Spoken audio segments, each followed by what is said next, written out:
Shalom. Apa kabar saudaraku yang dikasihi Tuhan? Kali ini saya akan membawa satu tema yang menarik, bahwa di jemaat itu ada karakter manusia duniawi dan manusia rohani. Mari kita simak bersama-sama dari 1 Korintus bab 3 ayat 1 hingga ayatnya yang ke-9. Saya akan membacakan. Dan aku, saudara-saudara, pada waktu itu tidak dapat berbicara dengan kamu seperti dengan manusia rohani, tetapi hanya dengan manusia duniawi yang belum dewasa dalam Kristus.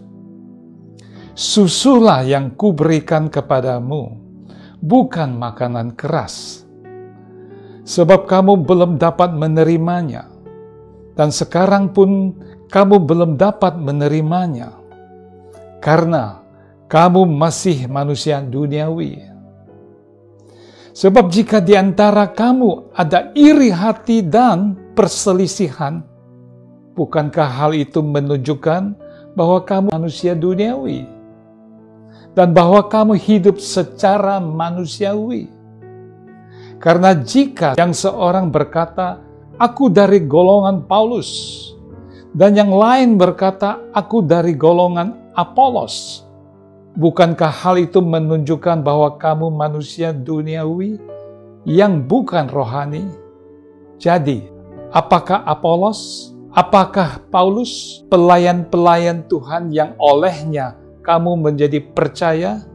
Masing-masing menurut jalan yang diberikan Tuhan kepadanya. Aku menanam, Apolos menyiram, tetapi Allah yang memberi pertumbuhan. Karena itu, yang penting bukanlah yang menanam atau yang menyiram, melainkan Allah yang memberi pertumbuhan. Baik yang menanam maupun yang menyiram adalah sama, dan masing-masing akan menerima upahnya sesuai dengan pekerjaannya sendiri. Karena itu, kami adalah kawan sekerja Allah. Kamu adalah ladang Allah, bangunan Allah. Demikianlah sabda Tuhan. Terpujilah Kristus.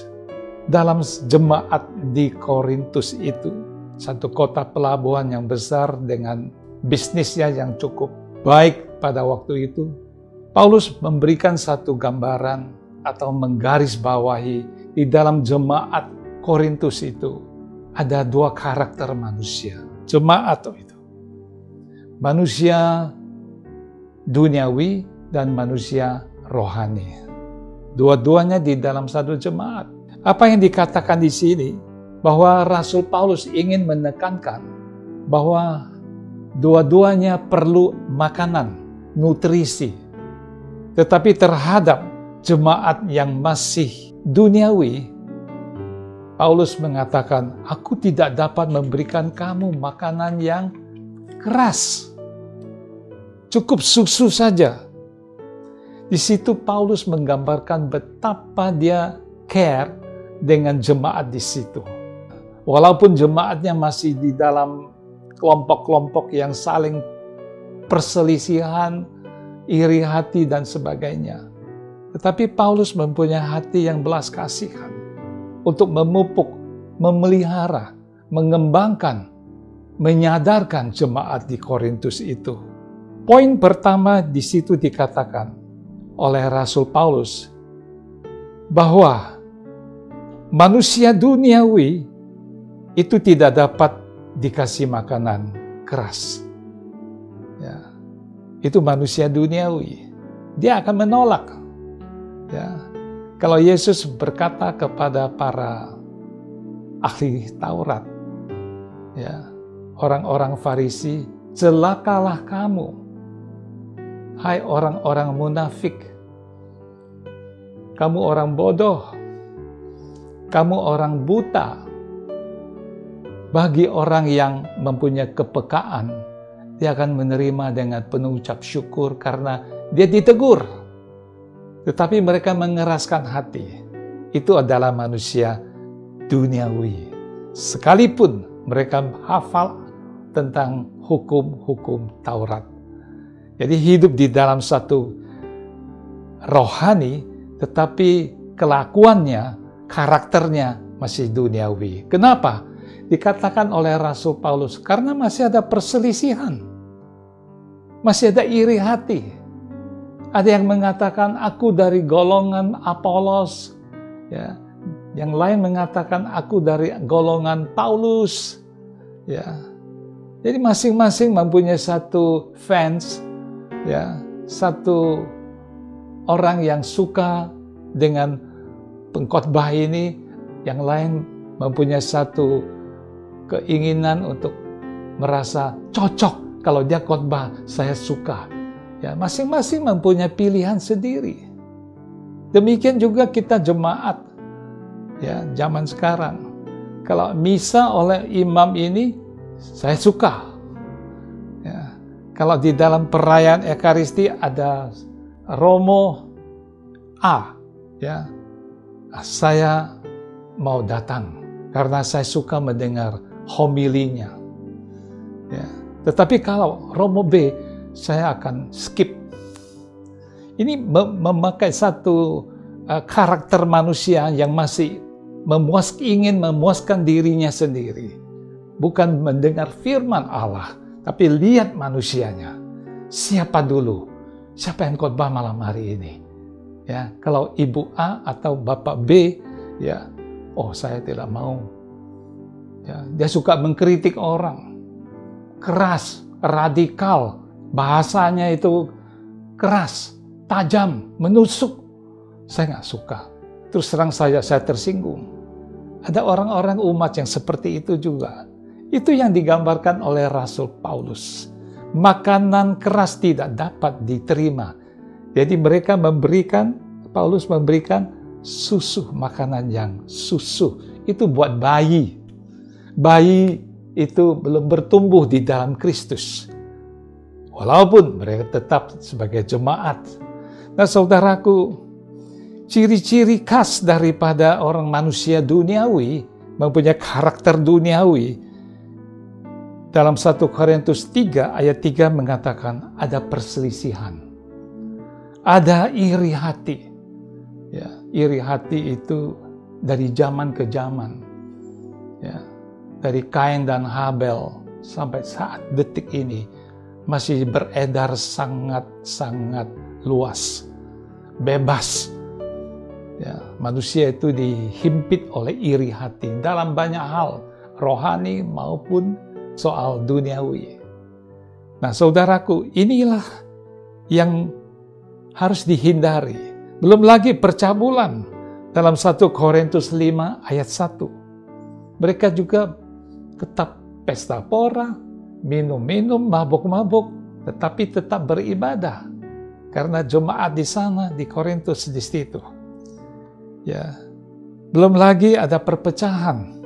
1 Korintus 11 ayat 18. Nah, perpecahan itu paling disukai oleh setan. Ya, biar pergi ke gereja penuh, ya, dengan segala kegiatan, tetapi di dalamnya ada perselisihan, ada perpecahan.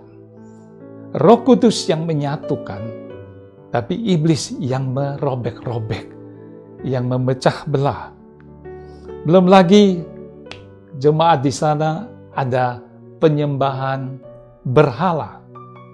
Zaman sekarang juga berhala itu berbagai macam mode, ya, coraknya berbeda-beda, ya, menduakan Tuhan dan sebagainya.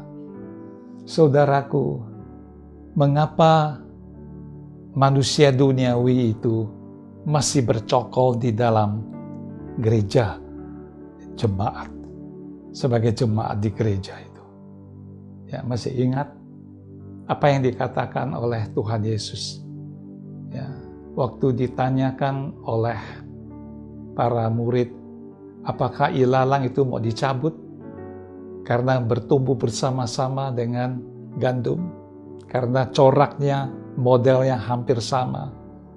Tuhan Yesus mengatakan, biarkan saja mereka bertumbuh bersama-sama. itu adalah satu kemurahan hati Allah. Memberikan satu kesempatan buat kita kembali bertobat. Lain dengan jemaat yang ada di Korintus. Ya, mereka menolak apa? Kabar Injil. Walaupun mereka tetap sebagai jemaat di sana. Dan mereka membiarkan diri untuk digodai, untuk dikuasai, untuk dibelenggu oleh dunia. Ya, ini adalah satu kebebasan manusia. Sekalipun dia tetap beribadah, tetapi hatinya jauh daripada Tuhan. Ada satu kompromi dengan dosa. Keinginan-keinginan daging masih melekat sangat kuat di dalam jemaat di Korintus. Bagaimana saudara dan saya? Ya, apakah masih suka memilih-milih pewarta atau pengkhotbah atau romo yang membawa homili atau mengadakan satu seminar, retret dan sebagainya? Ya, kita mendengar firman Allah, bukan memilih si Apolos atau Paulus. Mengapa? Dikatakan oleh Paulus di sini dalam ayat yang ke-6, aku menanam, Apolos menyiram, tetapi Allah yang memberi pertumbuhan. Kalau sudah ditanam, sudah disiram, besok layu lagi dan mati, itu urusan siapa? Apakah urusan Paulus atau Apolos? Tuhan yang menumbuhkan. Pagi-pagi kalau saya keluar dari jalan pagi, saya melihat kemarin itu kembang itu masih kuncup saja. Tahu-tahu keesokan harinya ya sinar matahari datang menyinari, dia menjadi satu kembang yang indah. Siapa yang atur itu? Ketua RT? Tidak. Ya. Orang-orang pintar? Tidak. Allah yang menumbuhkan. Demikian kehidupan saudara dan saya. Setiap hari bangun, kita sudah dibersihkan.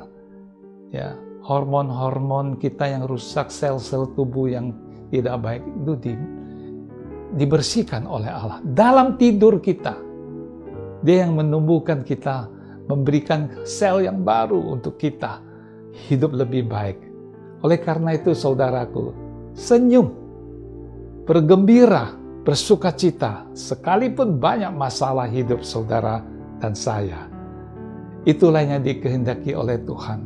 Jangan milih-milih siapapun orangnya yang akan khotbah, yang akan melayani. Saudaraku, kita adalah dikatakan oleh Paulus bahwa karena itu yang penting bukanlah yang menanam atau yang menyiram, melainkan Allah yang memberi pertumbuhan. Baik yang menanam maupun yang menyiram adalah sama.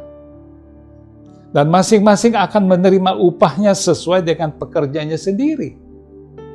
Karena itu, kami adalah kawan sekerja Allah. Kamu adalah ladang Allah, bangunan Allah.